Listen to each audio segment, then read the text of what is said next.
Podcast. Lo mejor está por escuchar.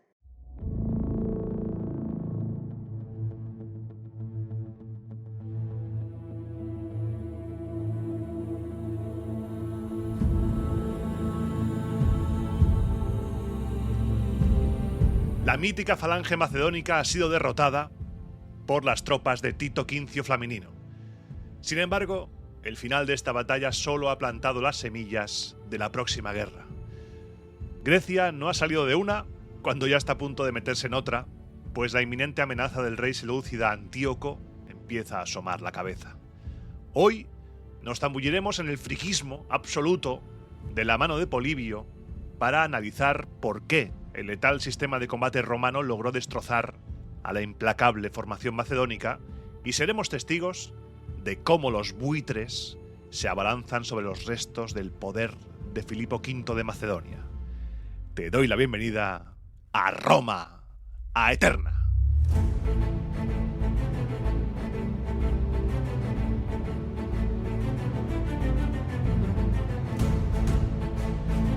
Roma a Eterna, una producción de Podium Podcast con Iván Martín.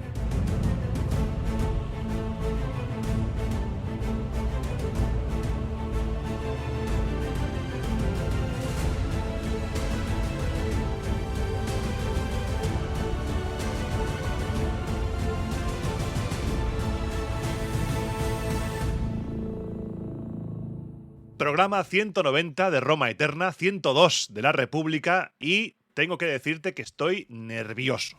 Estoy nervioso, tengo la voz hoy muy grave, así que bueno, es esta época del año en la que a veces pues pasan estas cosas. Y estoy nervioso porque estoy así un poco acelerado.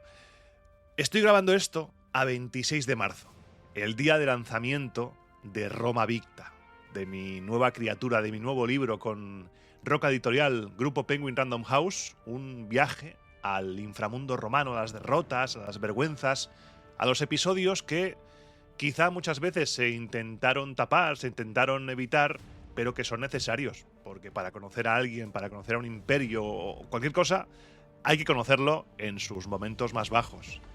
Y además, Roma siempre se levantaba, porque aunque no fuera invicta, siempre fue, es y será a Eterna. Así que lo tienes disponible. Yo estoy nervioso por esto. Luego ya hablaremos en la sección sin música con más detalles sobre todo el tema este, pero yo te lo introduzco para que sepas por qué estoy un poco aceleradito. Vamos a recapitular, vamos a empezar hoy este programa porque hace 2 semanas vimos el choque, vimos el fin de una era. Cinostéfalas fue una victoria legendaria. Las tropas romanas, comandadas por Tito Quincio Flaminino, derrotaron a la legendaria falange macedónica gracias, eso sí, a un tribuno del que no sabemos el nombre, que consiguió atacar por detrás, por la retaguardia macedónica, y dio la victoria a nuestros amigos lobunos. Flaminino, haciendo gala de una gran visión de futuro, veía lo que iba a pasar, firmó la paz y perdonó a Filipo para mantener a Macedonia como un muro de contención contra los pueblos del norte. Esta clemencia, sumada a las agrias disputas, lo digo así en plan educado porque realmente eran broncas, por el control de las ciudades conquistadas, como por ejemplo Tebas, cabreó profundamente a los aliados de la Liga Etolia, quienes estaban acusando a Flaminino de traición y de corrupción. Un general romano acusado de traición y de corrupción, ¿eh? Habráse visto. Nunca ha pasado esto. Así que hoy empezamos aquí, 197 a.C., siendo cónsules Cayo Cornelio Cetego y Quinto Minucio Rufo. Tenemos una alianza que ha explotado por los aires, tenemos al rey seleucida Antíoco asomando la cabecita y tenemos a una Grecia que, como te decía en la introducción, no ha salido de una y ya se va a meter en otra.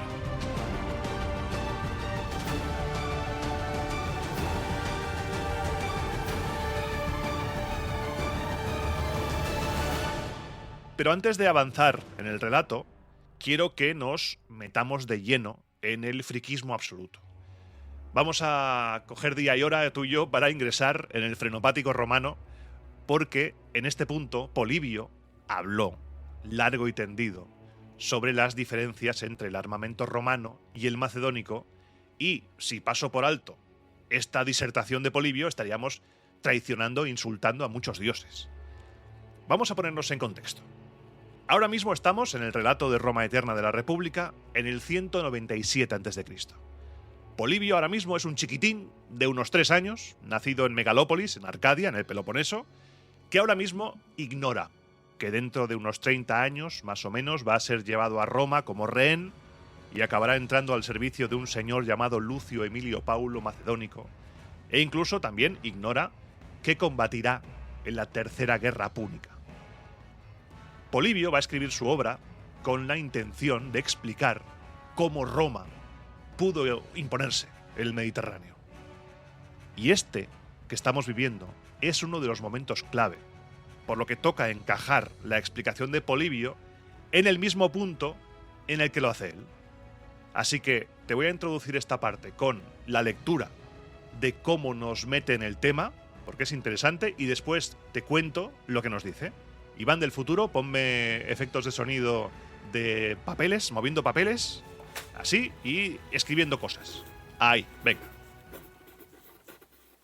Yo, por mi parte, en el libro sexto dejé prometido que cuando encontrara un lugar apropiado emitiría un juicio acerca del armamento romano y del macedonio, en qué difieren el uno del otro ventajosa y desventajosamente, y ahora, sobre los propios hechos, intentaré cumplir totalmente mi promesa. Porque la formación macedónica probó por sus acciones, en la época anterior, que era superior a las formaciones griegas y a las de Asia, y la de los romanos aventajó a todos los pueblos de África y de Europa occidental. En nuestra época, no una vez, sino muchas, ha habido confrontación de estas formaciones y de sus hombres, por lo que será útil y a la vez atractivo investigar las diferencias. ¿Por qué sucede que los romanos son superiores y se llevan el primer puesto en las batallas que se dan en las guerras?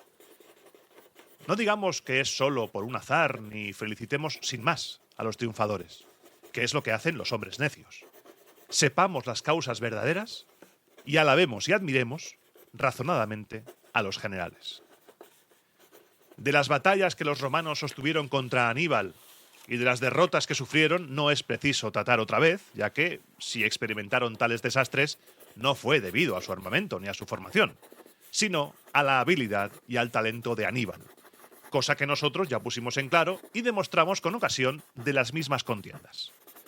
Da buen testimonio de nuestro relato, en primer lugar, el final de la guerra de ahora, pues cuando los romanos han dispuesto de un general de la altura de Aníbal, el triunfo les ha seguido inmediatamente.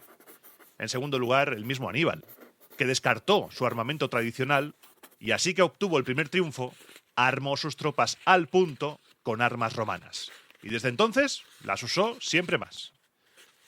Pirro, ciertamente, no solo adoptó el armamento romano, sino también tropas italianas, alternando un manípulo y una unidad de falange en sus luchas contra los romanos.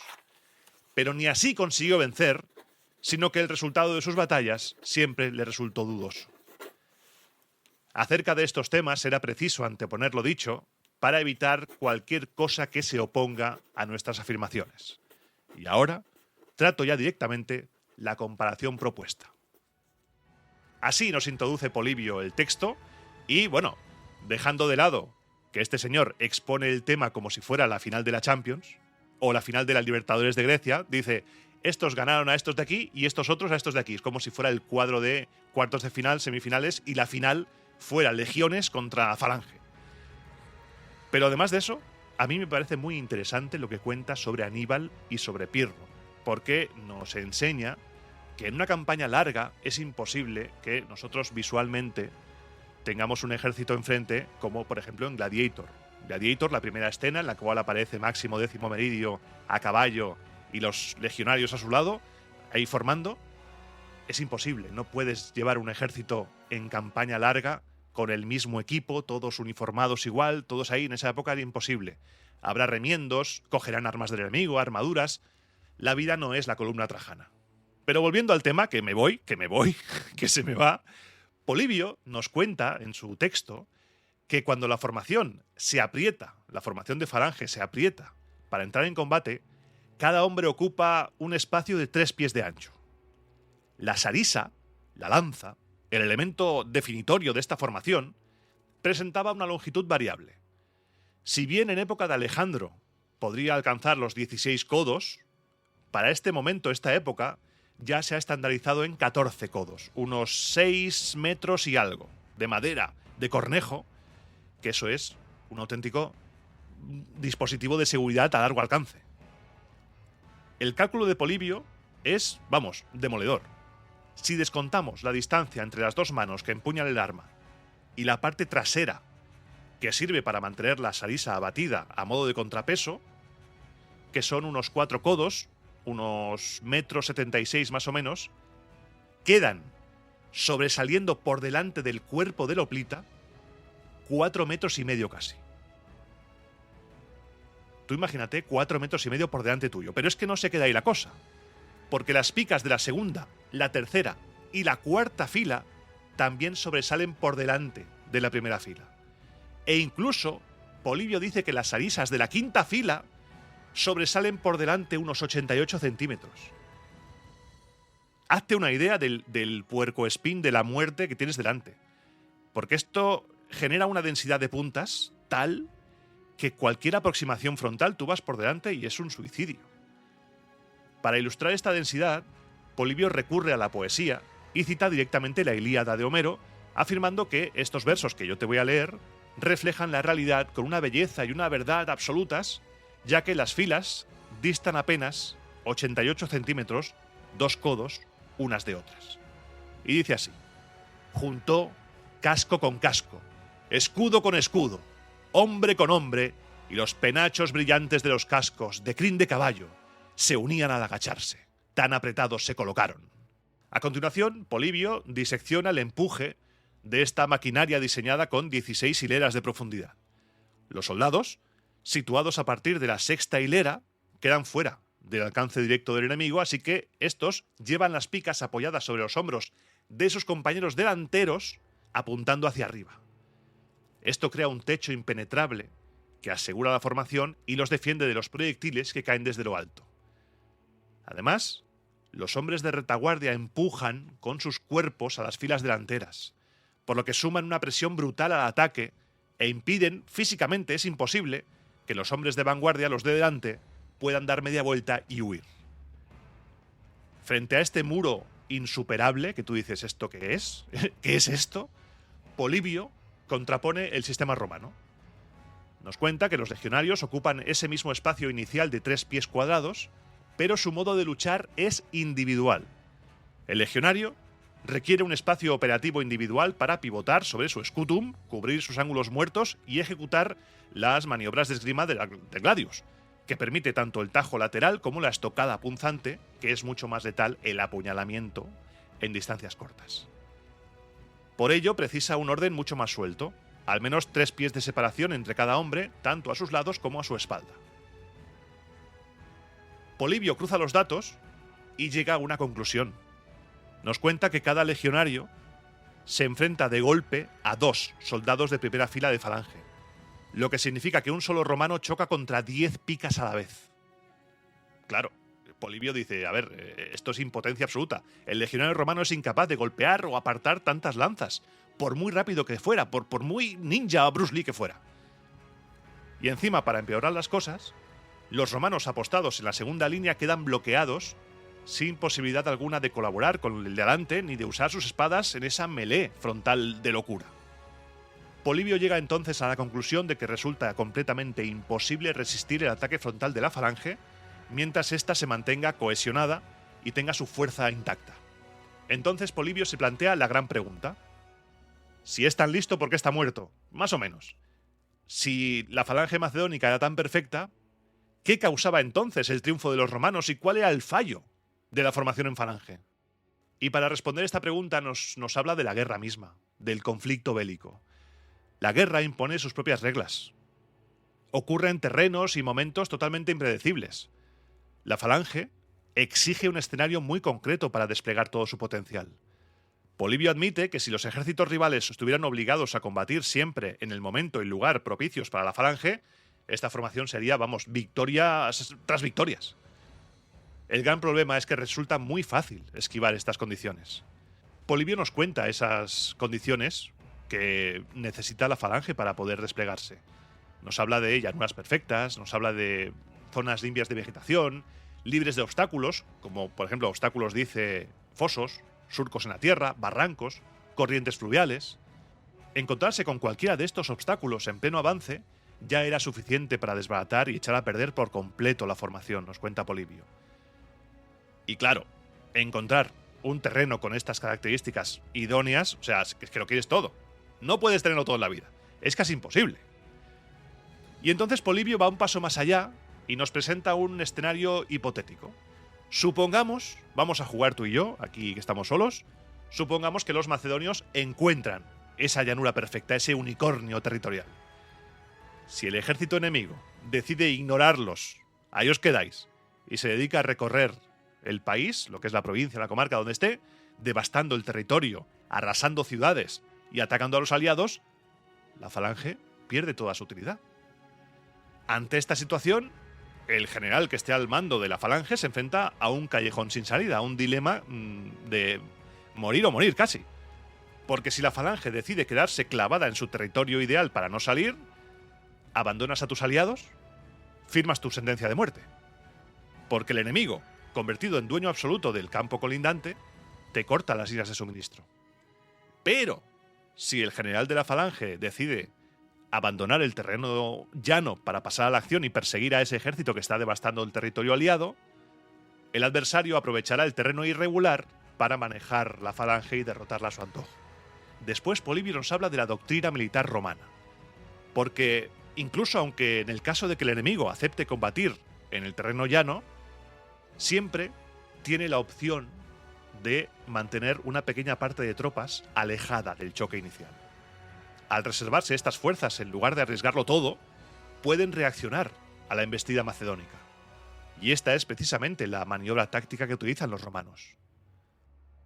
Para rematar su análisis, Polibio pasa de la teoría a los hechos probados en el campo de batalla, porque Polibio estuvo en la guerra. Polibio nos cuenta que solo los historiadores que han estado en la batalla pueden hablar de la guerra, y estoy de acuerdo, porque no podemos hacernos una idea de lo que es, de lo que se sufre y de lo que representa un evento tan traumático. Nos cuenta exactamente cómo los romanos explotan la rigidez de la falange, porque su táctica consiste en evitar alinear sus legiones de forma paralela y longitudinal a la falange, y en su lugar mantienen siempre una parte de sus fuerzas en reserva y lanzan solo al resto frente al enemigo. Esta maniobra provoca la ruptura de la formación macedónica. Da igual si la falange logra presionar y hacer retroceder a los romanos o si se ve obligada a ceder terreno ante ellos. En ambos casos, sus ventajas se esfuman. Al perseguir a los romanos que huyen o al retirarse de los que atacan, los soldados macedónicos abandonan al resto de sus compañeros de formación y esto crea un espacio, una brecha fatal en la línea. En ese preciso instante, la reserva romana ¡ñac!, penetra en el hueco dejado por la falange. Los legionarios entonces eluden el ataque frontal, que es un suicidio, para asaltar a los macedónicos directamente por los flancos y por la espalda. Y así es como palmó Macedonia en Cinostéfalas. Porque ese tribuno romano consiguió atacar por la espalda y claro, la maniobra de las lanzas tal, no podía. Fueron masacrados. La conclusión de Polibio es tajante. La diferencia entre ambos sistemas es enorme, pues resulta muy fácil anular las ventajas de la falange, mientras que a ella le resulta imposible esquivar los puntos débiles. La guerra real, la guerra que él vivió, exige marchar por todo tipo de lugares, montar campamentos, anticiparse para ocupar posiciones estratégicas, asediar ciudades, soportar asedios y hacer frente a ataques sorpresa. Todas estas acciones influyen en la obtención de victorias definitivas y en todas ellas la formación macedónica, cuenta Polibio, resulta poco útil o directamente inútil. El gran defecto del soldado de la falange es su incapacidad para luchar de forma individual o en pequeños destacamentos. Y frente a esto, el sistema romano se revela como la formación óptima para Polibio, porque destaca que cada legionario, una vez armado y en marcha, está perfectamente equipado para cualquier lugar, cualquier ocasión y cualquier aparición repentina de un enemigo. Aquí yo pienso, sí, claro, como en Teutoburgo, Pero bueno, sigamos con el análisis. El romano está bien preparado de igual manera para una gran batalla decisiva o para un combate aislado, ya que puede pelear encuadrado en su manípulo o de forma completamente individual. Al ser mucho más efectivo en el uso de sus distintas partes, el resultado de la guerra siempre termina correspondiendo mucho más a los intereses romanos que a los del enemigo. Y ya vamos a cerrar este análisis con Polibio explicándonos por qué nos mete esta pedazo de chapa, que también es increíble. Y es que resulta que tras la derrota de los macedonios, algunos griegos creían que eso era imposible. ¿Qué me estás contando? ¿Cómo va a ganar? ¿Cómo van a ganar estos romanos que hacen así cosas con las manos, gesticulan mucho y hablan muy fuerte? ¿Cómo van a ganar a la invencible falange? ¿Cómo es posible? Y Polibio hizo este análisis para decir, mira, por esto. Y tras este desvío políbico que se nos ha ido un poco de las manos, volvemos a la trama. Y hoy quiero que tengas en cuenta que muchas veces, por no decir casi siempre, los eventos que te voy contando suceden a la vez que otras cosas. Y muchas cosas de las que te voy a contar hoy suceden a la vez porque se ponen en marcha antes que la batalla de Cinostéfalas. Más o menos por esa época, por la época de la batalla, los aqueos derrotaron a un general del rey macedonio, un tal Andróstenes, en una batalla que tuvo lugar en Corinto. Y te voy a contar lo que pasó. Filipo tenía la firme intención de convertir esta ciudad de Corinto en su baluarte principal contra las ciudades de Grecia. Aún no se rendía. Filipo todavía estaba ahí, estábamos todavía peleando. Y para lograrlo, convocó a los principales líderes locales con la excusa de discutir la aportación de jinetes corintios para la guerra y los retuvo como rehenes. La guarnición original contaba con 500 macedonios y 800 auxiliares de diversas procedencias. A estas tropas Filipo sumó unos refuerzos que, oye, estaban bien. 1000 macedonios más, 1200 ilirios y tracios y 800 cretenses, mercenarios, que combatían en ambos bandos. A ellos se unieron 1000 beocios y acarnanes armados con escudos, junto a 700 jóvenes corintios. En total, Andróstenes reunió una fuerza de 6000 combatientes, una cifra que, oye, tengo aquí 6000 pibes, 6000 tipos con los que me la puedo jugar en un campo de batalla. Venga, vamos a la batalla. Frente a él se encontraba el líder de los aqueos, Nicóstrato, que estaba en la ciudad de Sición con 2000 soldados de infantería y apenas 100 jinetes. Claro, Nicóstrato vio lo que tenía delante, se vio inferior tanto en número como, según las fuentes romanas, calidad de tropas, y dijo, ve tú, que a mí me da la risa, por lo que decidió mantenerse tras la muralla y las tropas macedónicas de infantería y los jinetes aprovecharon para saquear a sus anchas. Arrasaron los territorios de Pelene, Fliunte y Cleonas, esta última que está al este de Fliunte. Llegaron incluso a entrar en el territorio de Sición para echarle en cara a su enemigo, a los aqueos, el miedo. Y cuando leo echarles en cara, pues seguramente se acercaron y les insultaron muy fuertemente para provocarles. También las naves del macedonio Andróstenes bordearon y saquearon toda la costa de Acaya. Y claro, toda esta campaña exitosa provocó en Andróstenes un sentimiento de confianza, de oye, que esta gente no está haciendo nada, somos muy buenos, somos los mejores, ya verás tú, aquí no nos para nadie. Y lo que provocó ese sentimiento de superioridad fue que poco a poco se fueran descuidando. Por ejemplo, si vas a forrajear tienes que protegerte, si vas a determinados sitios también, pero poco a poco se fueron relajando. Y esta excesiva confianza hizo que a Nicóstrato, el aqueo, se le encendieran los ojos, así, ¡chum!, le dio la chispita y pensó que si atacaba por sorpresa tendría opciones. Eran menos, pero oye, el factor sorpresa siempre es un punto que genera ventaja. Mandó en secreto un mensajero a las ciudades vecinas, les dijo una fecha exacta y el número de hombres armados que debía enviar cada ciudad a Apelauro, que era el punto de encuentro, una localidad perteneciente a la región de Estinfalia. Una vez hechos todos los preparativos y llegado el día fijado, Nicóstrato emprendió la marcha de inmediato. Cruzó las fronteras de Fliunte y llegó a Cleonas en plena noche sin que nadie supiera qué se proponía. Tenía consigo 5000 hombres de infantería, algunos de ellos con armamento ligero, y 300 efectivos de caballería. Con estas fuerzas, permaneció a la espera, en modo avión, después de enviar exploradores para averiguar por dónde andaban los macedonios.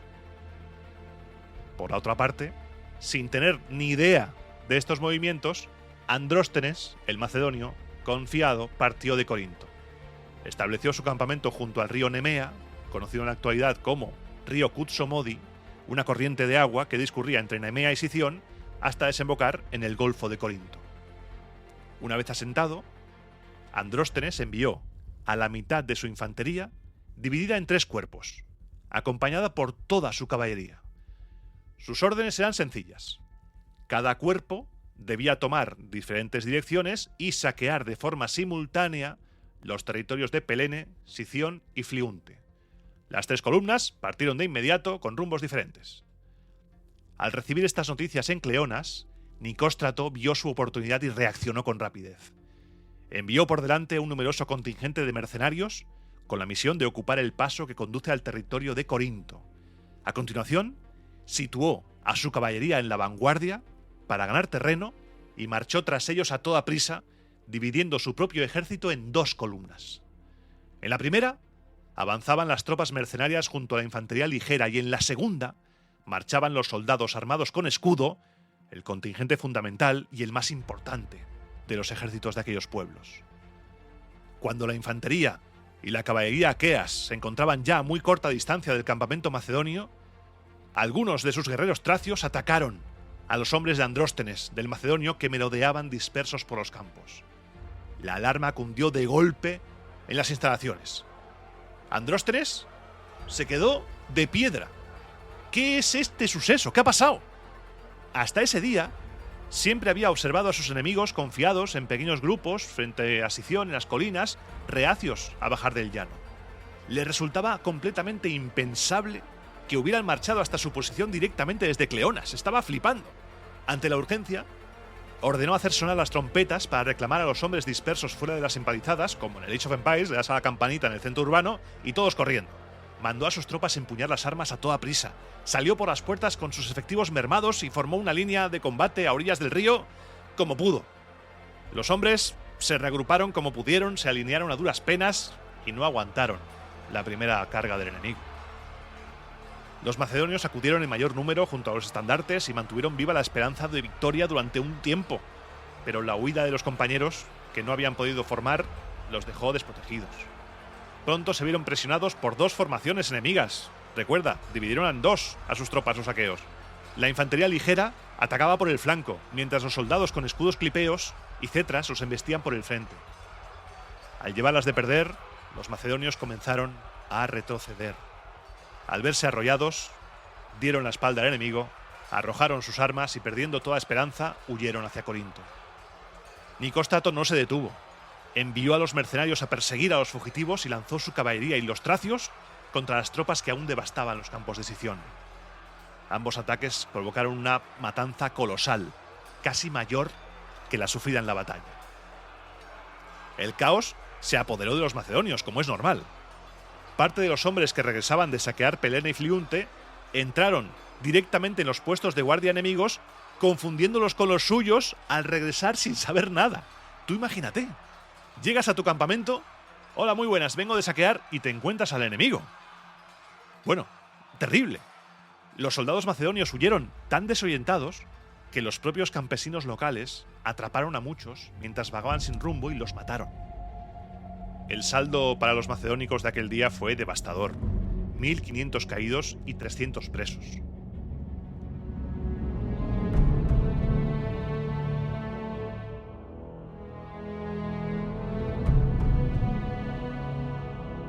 Tito Livio nos cuenta que antes de la batalla de Cinostéfalas, Lucio Quincio Flaminino, el hermano de Tito Quincio, zorrupio él como era, convocó en Córcira a los líderes de los acarnanes. Los acarnanes, para que nos pongamos un poco en situación, eran el único pueblo de toda Grecia que mantenía su alianza de fidelidad con los macedonios. En esa reunión, Lucio Quincio Flaminino logró sembrar así un poquito la semilla de la disensión, la semilla de la discordia, porque los acarnanes estaban unidos en lealtad a Macedonia por 2 motivos. La primera, lealtad innata. Eran un pueblo leal, cuentan las fuentes. Y el segundo, su profundo miedo y odio hacia los etolios. El enemigo de mi enemigo es mi amigo. Los acarnanes, habiendo ya tenido el veneno inoculado de, oye, ¿y si venís con nosotros? ¿Y si venís con los romanos? Que hay garum, tenemos un pan y un vino de lujo. Pues con esa idea en mente, convocaron una asamblea en Leucade, una ciudad que va a ser interesante y va a ser importante para lo que va a pasar ahora, Leucade. La asistencia a esta reunión fue parcial, hubo muchas ausencias, parecía eso el Congreso de los Diputados, y las opiniones de los presentes estaban, por supuesto, divididas. Algunos querían ir con los romanos y otros con los macedonios. A pesar de estas diferencias, 2 ciudadanos principales y un magistrado lograron sacar adelante un decreto particular para firmar una alianza con Roma. Esta decisión indignó profundamente a los ausentes, a los que no habían ido. Filipo aprovechó este malestar y envió a la zona a 2 líderes acarnanes de su total confianza, Andrócles y Equedemo. Esos enviados lograron anular por completo el decreto de alianza con Roma. Y además, consiguieron que la asamblea condenara por traición a los promotores de la iniciativa, llamados Arquelao y Bianor, 2 hombres de enorme prestigio en la comunidad. Como golpe final, destituyeron de su mando a Céuxida, que había sido el responsable de presentar la propuesta original de alianza con Roma. Frente a esta condena, los acusados tenían 2 opciones: o escapar o escapar. pero los acusados tomaron una tercera vía. Sus amigos les aconsejaron ceder ante las circunstancias y exiliarse en Córcira para ponerse al amparo de los romanos. Pero ellos, ignorando estas advertencias y pensando que eso era asumir una acusación de traición que ellos no habían cometido, que estaban convencidos de que no habían cometido, decidieron entregarse directamente en manos de la multitud. Buscaban con este gesto aplacar la ira del pueblo con su presencia o, en el peor de los casos, afrontar su destino de cara, no huir. Por lo que se presentaron con todo su cuajo, físicamente ellos ahí, en una asamblea multitudinaria. Su aparición provocó murmullos y gestos de sorpresa. Míralos, estos los traidores han venido, qué cara tienen, ¿cómo pueden venir? Pero inmediatamente después se hizo un silencio absoluto. La multitud calló por respeto a su antigua dignidad y por pura compasión ante su desgracia actual. La asamblea les concedió entonces el turno de palabra. No tenemos el discurso, pero sí que las fuentes se hacen eco del tono. Nos dicen que comenzaron el discurso muy suave, en tono suplicante, pero que, sin embargo, poco a poco, al avanzar la exposición, afrontaron la refutación de las acusaciones con una actitud que era propia de un inocente. Dicen las fuentes que se expresaron con la firmeza absoluta de quienes se saben inocentes. También te digo que las fuentes que nos cuentan esto son fuentes romanas, así que también tenemos que ponerlo en cuarentena. Al final de la intervención nos dicen que reunieron el valor suficiente estos 2 para protestar abiertamente por el trato cruel e injusto que habían sufrido. Sus palabras, como si estuviéramos en una película, causaron un impacto tremendo en la gente. Una gran mayoría de la gente que estaba allí votó a favor de anular las condenas dictadas contra ellos y devolverles la libertad y su antigua dignidad. Pero a pesar de esta absolución personal, la asamblea mantuvo la alianza con Filipo y rechazaron formalmente la amistad de los romanos. Esto fue lo que se decidió en Leucade, en la capital de Acarnania y centro de la asamblea para todos sus pueblos. Cuando Lucio Quincio Flaminino recibió la noticia desde Córcira, zarpó de inmediato con su flota. Atracó sus naves en un lugar llamado Ereo, un enclave cuyo emplazamiento exacto desconocemos hoy en día. Desde allí avanzó hacia las murallas, desplegando un arsenal completo de máquinas de lanzamiento y de asedio. Lucio estaba convencido de forzar una rendición inmediata con esta demostración de fuerza. Los defensores no se rindieron, comenzaron a resistir, a pelear, y Lucio Quincio Flaminino se vio obligado a desplegar manteletes, torres, para comenzar a golpear los muros con los arietes. Para que te hagas una imagen mental, geográficamente, la región de Acarnania se sitúa entre Etolia y el Epiro, mirando hacia el oeste y hacia el mar Sículo. Su capital, Leucade, se encuentra en el territorio también conocido como Leucadia. ¿Vale? Leucade presenta una anomalía de gran valor militar porque originalmente estaba unida al continente por un istmo de 500 pasos. Pero para el 197 a.C., la historiografía nos cuenta que la intervención humana ya ha excavado un canal artificial que la transforma en una isla casi separada por un brazo de mar vadeable que condicionará el despliegue de Flaminino. La ciudad de Leucade descansa sobre una colina orientada al este, mirando hacia Acarnania. Su parte baja es completamente llana y se extiende hasta el brazo de mar que la separa del continente. Esta topografía permite asaltarla simultáneamente por tierra y por mar.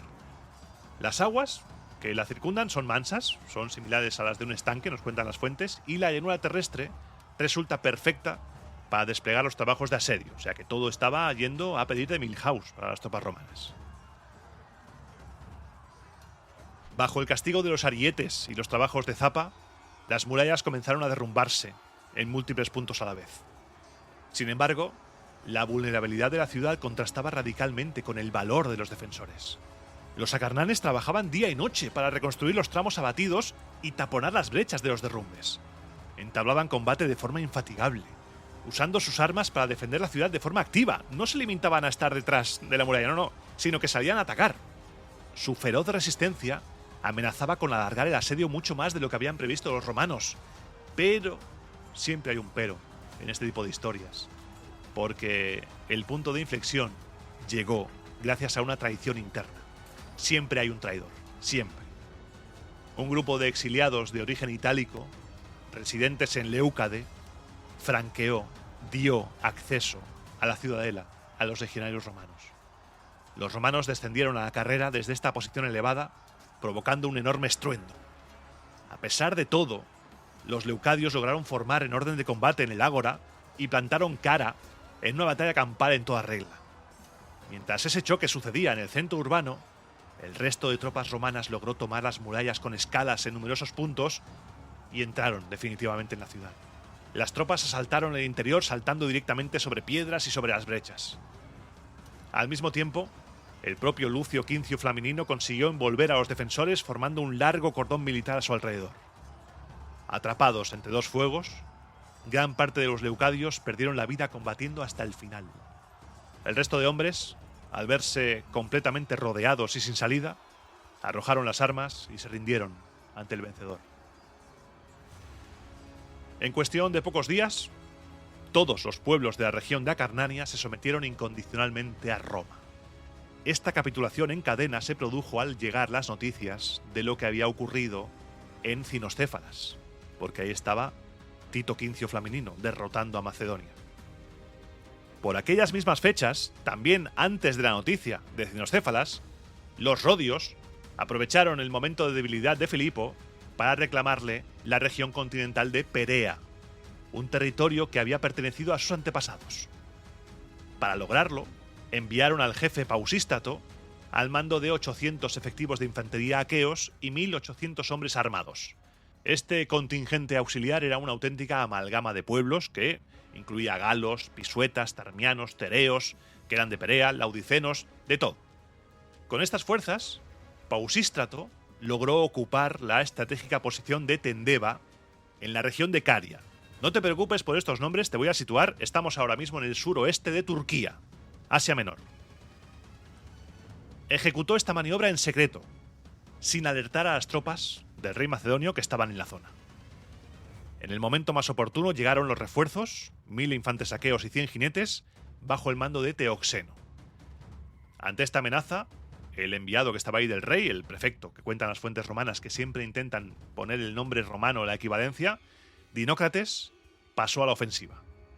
Concentró a todas las guarniciones que tenía diseminadas por la región, sumó auxiliares locales y avanzó directamente hacia Alabanda, la posición donde se encontraba el enemigo. Los rodios aceptaron el desafío de inmediato. Ambos ejércitos levantaron sus campamentos muy cerca el uno del otro y salieron a toda prisa al campo de batalla para desplegar sus formaciones.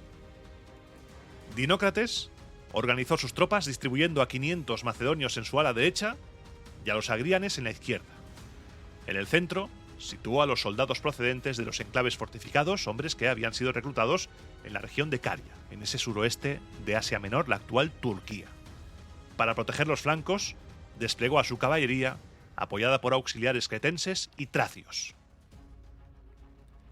Por su parte, los rodios colocaron a los aqueos en el ala derecha y a un contingente de infantería escogida, formado por soldados mercenarios, en la izquierda.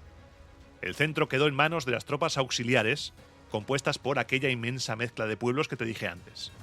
Finalmente, situaron a los jinetes y a la infantería ligera cubriendo los flancos. A pesar de este despliegue, el primer día no hubo nada, no hubo choque. Se miraron, se insultaron y pa' casa.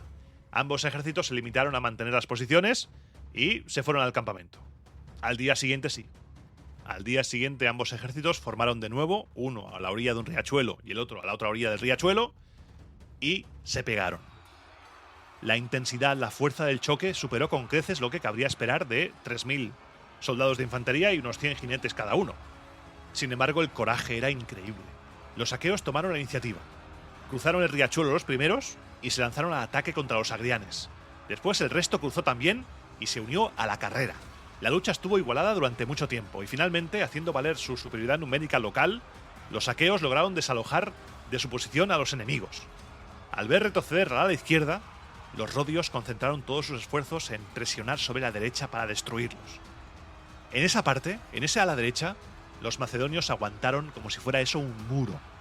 Resultaba imposible moverlos de su posición mientras mantuvieran sus filas intactas, y la falange, como te decía antes Polibio, conservó la protección de sus flancos. Pero la situación cambió drásticamente cuando su propio flanco izquierdo quedó desguarnecido. Los macedonios intentaron girar sus lanzas para hacer frente al enemigo que los atacaba de forma transversal, pero se rompió la formación. Y al romperse, los macedonios dieron la espalda al enemigo, tiraron sus armas y se dispersaron en una huida precipitada a toda prisa. Huyeron despavoridos a la ciudad cercana de Vargilias, el mismo lugar donde el comandante Dinócrates también buscó refugio huyendo. Los rodios persiguieron sin piedad a los fugitivos durante el resto del día y finalmente, al acabar, se retiraron a su campamento. Tito Livio es muy claro en su análisis de las consecuencias. Un análisis que quizá es fruto de que está escribiendo esto desde su Thermopolium ahí, su Thermopolium de confianza, comiéndose un pollo con garum. Pero bueno, nos cuenta que si los vencedores hubiesen marchado rápidamente contra Estratonicea, habrían tomado la ciudad sin necesidad de combatir. Sin embargo, los rodios dejaron pasar esta oportunidad de oro y prefirieron malgastar un tiempo precioso en reconquistar los pequeños fuertes y aldeas de la región de Perea. Y dice Tito Livio que este retraso resultó ser un error estratégico fatal. La guarnición que ocupaba Estratonicea tuvo tiempo de sobra para recuperar la moral, y poco después, el propio Dinócrates logró entrar en el recinto amurallado junto a las tropas supervivientes de la batalla. A partir de ese momento, el asedio rodio y todos sus ataques fracasaron por completo. La fortaleza resistió y solo caería bastante tiempo después por obra del rey Antíoco. Filipo, que ya debía estar el pobre estresadísimo, porque estaba siendo asediado por todas partes, recibió noticias de que su propio reino estaba en peligro. Los Dárdanos, un nombre que quizá te suene si has escuchado la lectura de la Eneida, aprovechando la debilidad de su reino y en un claro gesto de desprecio, habían cruzado las fronteras y estaban arrasando el norte de Macedonia. ¿Pero cómo puede ser? El rey Filipo, a pesar de sufrir derrotas y acoso por todos los frentes, consideró que perder su propia tierra era un destino peor que la muerte, por lo que respondió contundentemente, lanzó un llamamiento urgente a filas en todas las ciudades macedónicas y logró reunir rápidamente a 6.000 soldados de infantería y 500 jinetes. Con esas fuerzas, cayó por sorpresa sobre el enemigo cerca de Stobos, una ciudad de la región de Peonia, situada estratégicamente en la confluencia de los ríos Axio y Erígono. La batalla fue una carnicería. No tenemos muchos detalles, pero sí que nos cuentan que murieron muchísimos guerreros en el choque, pero que las bajas fueron aún mayores entre los dárdanos que andaban dispersos por los campos en busca de botín. Los supervivientes que encontraron una vía de escape huyeron de vuelta a su territorio sin plantar cara. Una victoria macedónica total que fortaleció la moral de unas tropas que ya estaban un poco maltrechas y que rompió por un momento la racha de desgracias que estaba sufriendo el rey. Y tras esto, Filipo se retiró a Tesalónica.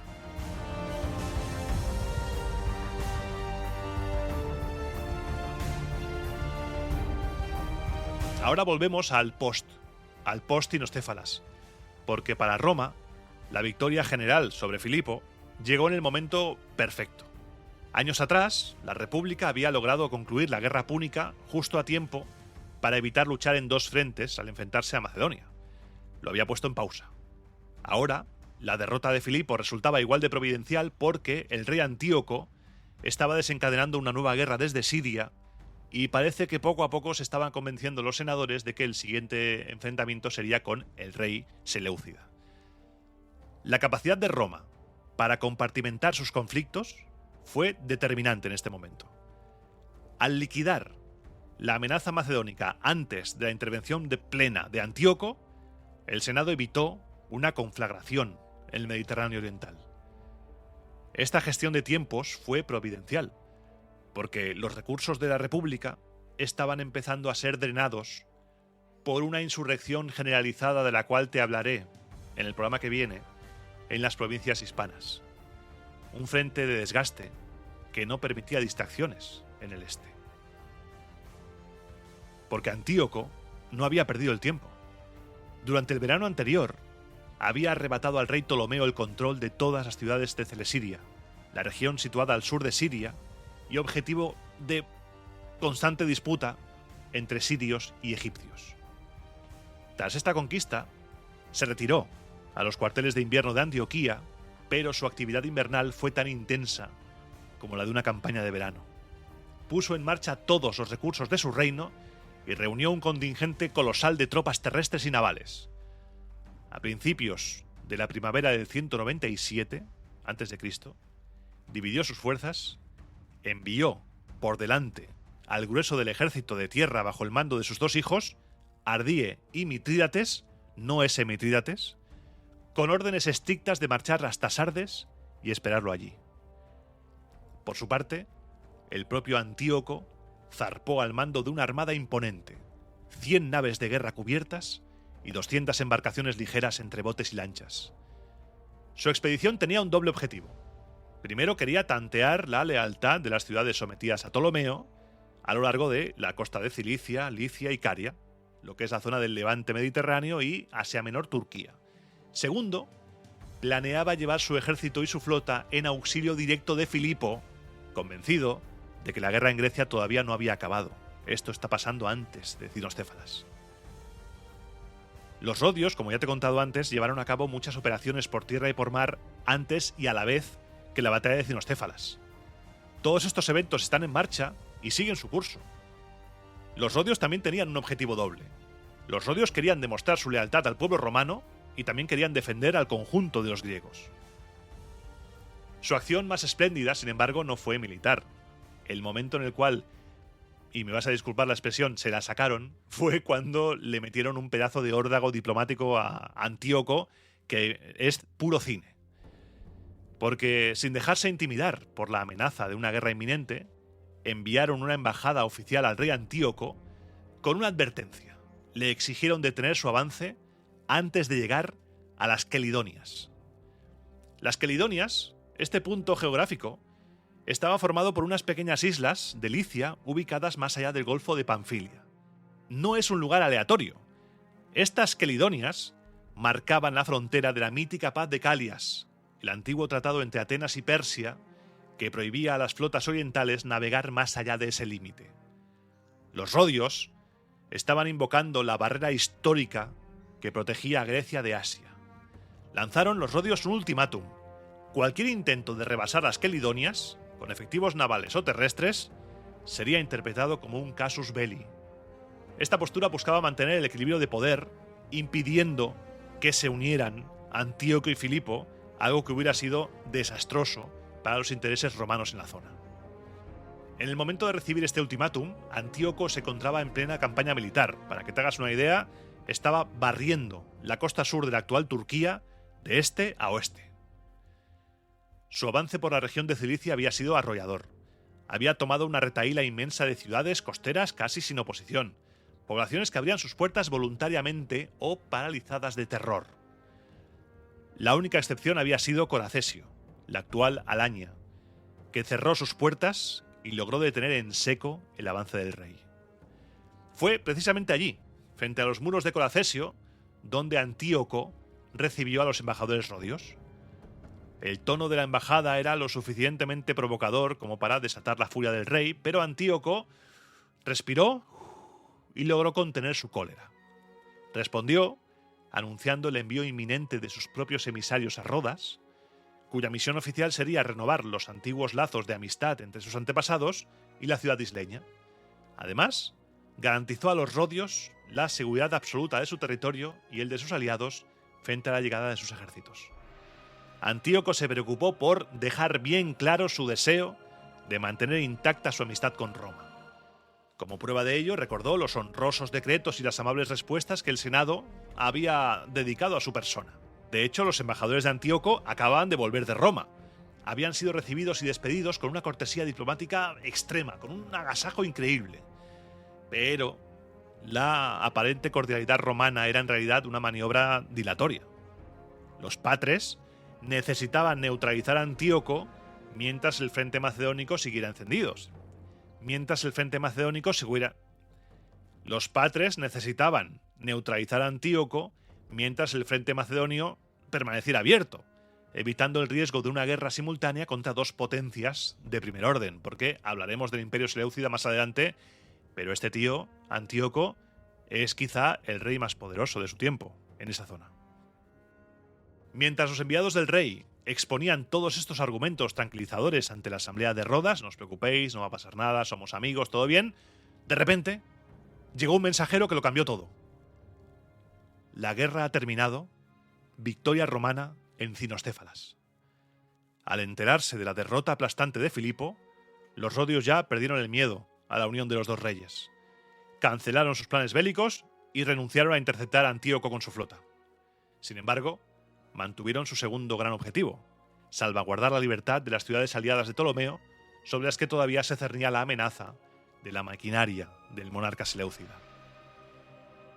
Y aquí, para acabar, aunque ya te lo adelanté en el programa de la batalla de Cinostéfalas, es ahora cuando las fuentes nos cuentan el dramático final del rey Átalo de Pérgamo. A sus 71 años, mientras pronunciaba un apasionado discurso ante la asamblea de Tebas para convencer a los beocios de aliarse con Roma, parece que el esfuerzo físico le jugó una mala pasada y algunas fuentes cuentan que sufrió un derrame cerebral. Se desplomó, lo trasladaron de urgencia a Pérgamo, donde murió poco después, habiendo reinado durante 44 años. En sus primeros años, su inmensa riqueza personal constituía el único respaldo real para sus aspiraciones al trono. Sin embargo, supo utilizar ese dinero, esa fortuna, combinando, según cuentan, una gran prudencia con una enorme generosidad. De este modo logró forjarse una imagen digna de la realeza, convenciéndose primero a sí mismo y ganándose después el respeto de todos los demás. Su consagración definitiva frente a su pueblo llegó al enfrentarse a los galos, un pueblo recién llegado que se había convertido en el terror absoluto de toda Asia. Átalo los derrotó por completo en una sola batalla.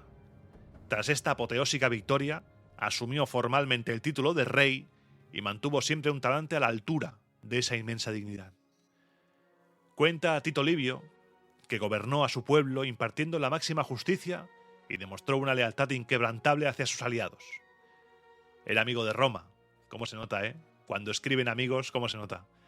Dicen que en su vida privada fue un hombre atento con su mujer y sus hijos, 4 de los cuales le sobrevivieron, además de cortés y generoso con sus amigos, amigo de sus amigos y siempre saludaba.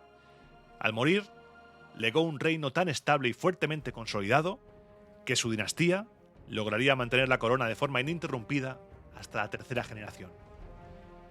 Con la desaparición de Átalo, se cierra un capítulo esencial de la diplomacia helenística. Su lealtad a Roma no fue solo una elección personal, sino que fue el pilar sobre el que se asentó la futura hegemonía romana en Asia.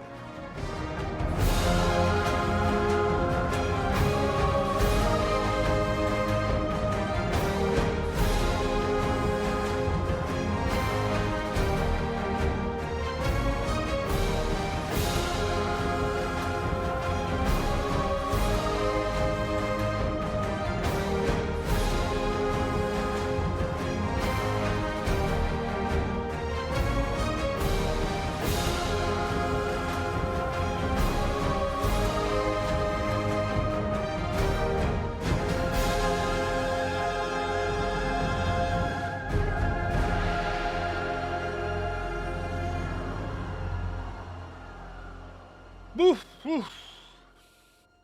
Bueno. Comienza la sección sin música. Ay, voy a beber un poco de agua. Voy a beber para hidratarme. Ay.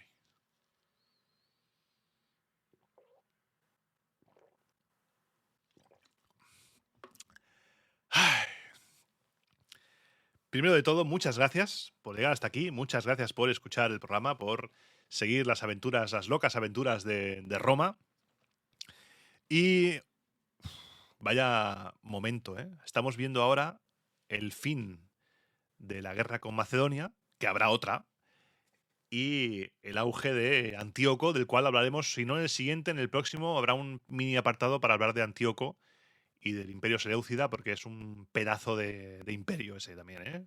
Roma no se va a enfrentar ahora con un Mindundi, no.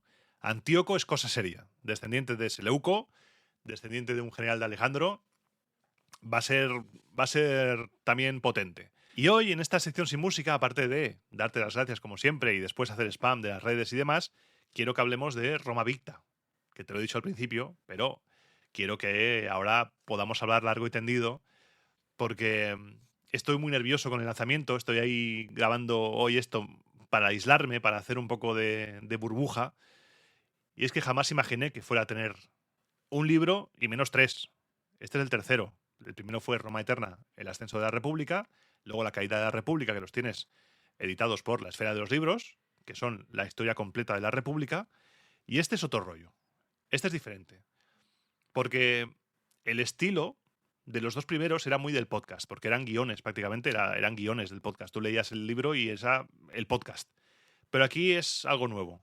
Aquí he decidido hacer un relato diferente con el objetivo de viajar por las vergüenzas romanas, por los desastres, las derrotas, pero no para odiar a Roma, no para reírnos de jaja, mira cómo perdían estos romanos, estaban locos.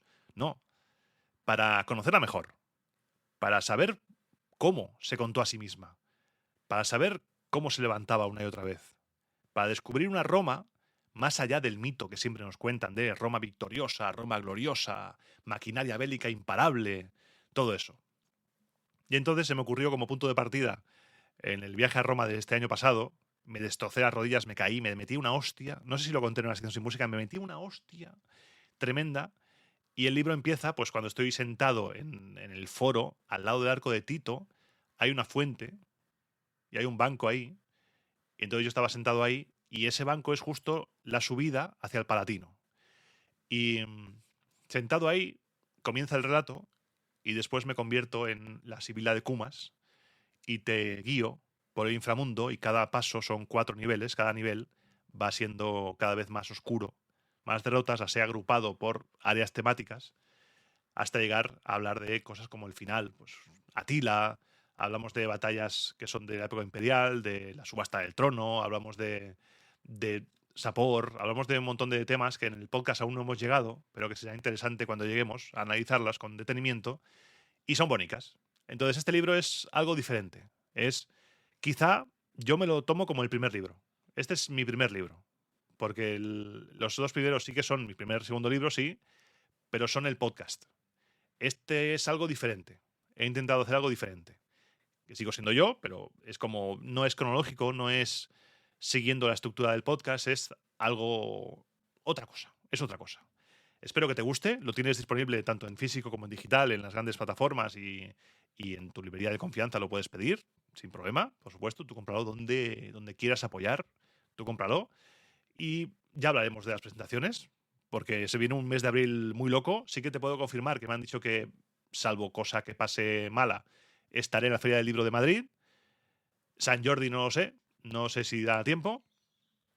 Y las presentaciones habrá una en Madrid, en la librería Aurea Clásicos, eso está claro, porque esa es mi casa en Madrid, es Aurea Clásicos. Si estás en Madrid y quieres comprar el libro, pídeselo a ellos, que son muy majos, y es una librería en la cual cuando entro mi aplicación del banco empieza a tener pánico. Bueno, no mucho, porque tampoco, tampoco es que pueda comprarme mucho, pero entra en pánico, porque es una pasada esa librería. En Barcelona también me gustaría hacer. Haremos también, mira, ya que estamos, repasamos de nuevo los eventos. El fin de semana, a ver, calendario. Que no se me olvide tampoco mencionar que el 18 de abril estaré en el Rincón de la Victoria, en la Villa Antiopa, hablando de cositas romanas también, entrada gratuita, 18 de abril, sábado, en Málaga. Así que vente, Rincón de la Victoria. El fin de semana del 25-26 de abril estaré en La Olmeda con Néstor Marqués y con Lidia Merenciano, y ahí también presentaré el libro.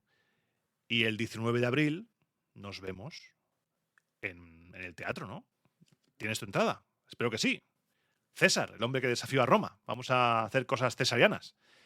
Teatro Alcázar, Madrid, 8:30 de la noche, domingo 19. Te espero, vente, porque va a ser guay. Tienes la entrada, si buscas, porque aquí no te puedo pasar ningún enlace aquí por la voz, pero si buscas Roma Eterna o César, el hombre que desafió a Roma, Entradas Madrid, es la web del grupo S-Media, creo que es S-Media, y ahí tienes la entrada para que vengas. Que está, oye, está bien, ¿eh? La gente está... Muchas gracias, ¿eh? Porque está bien de entrada, está bien. Así que vente porque vuelan. Igual para entonces ya no hay tantas entradas como antes. Y luego en mayo tenemos Tarraco Viva, que también habrá presentación del libro, también habrá charla. Y de momento así ya está. De eventos del libro y demás. Por lo que yo hoy, tras darte las gracias, contarte mi chapa y hablarte de esto un poquito, yo acabo mi misión de hoy. Mi misión ya está. Hemos acabado ya.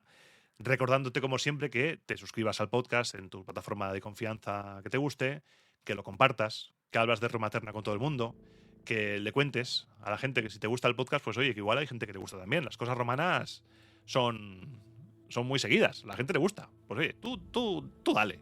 No tengas vergüenza en recomendar Roma Eterna a tus amigos, familiares, a tu jefe, a tus trabajadores, a quien sea.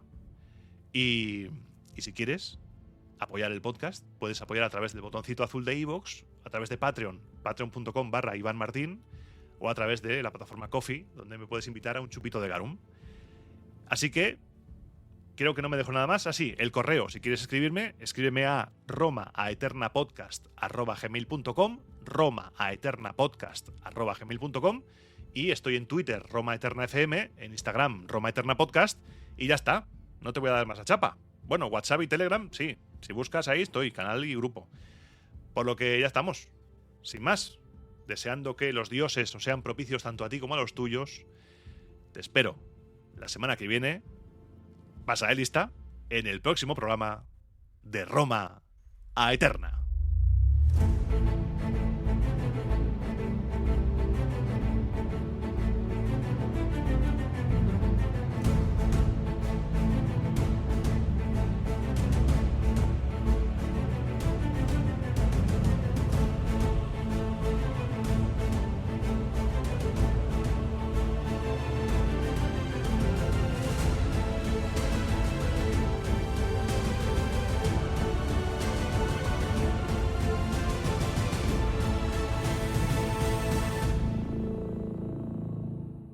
Y a ti, que te has quedado hasta el final, decirte que no es la primera vez que grabo este programa. Esa es la segunda. Lo empecé a grabar, estaba yo acelerado, porque hacía días que no grababa, y los nervios del libro y tal, y luego me escuché un poco y dije, uy, esto no me acaba de convencer. Luego también me había quedado muy difusa, lo he tenido que corregir bastante, el tema de el avance, la pelea entre los aqueos, todo esto, la parte de geografía, para que te hagas una idea de los sitios, tal. Lo he puntualizado más para que sea un poco más gráfico.